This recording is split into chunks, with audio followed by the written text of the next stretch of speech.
പാപമാലെ കറുത്തുപോയൊരു കൽബും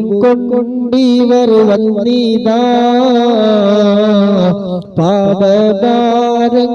തീർത്ത് കൽബകം റാഹ നൽകണേ സയ്യിദി അസ്സലാത്തു വസ്സലാമു عليك يا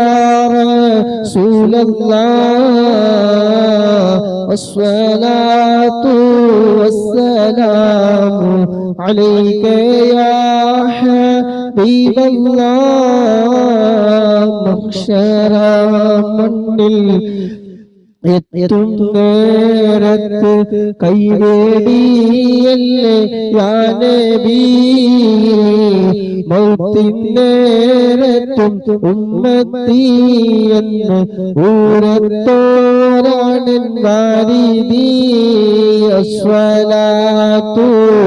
വസ്സലാമു അലൈക യാ റസൂലല്ലാഹ് الصلاة والسلام عليك يا حبيب الله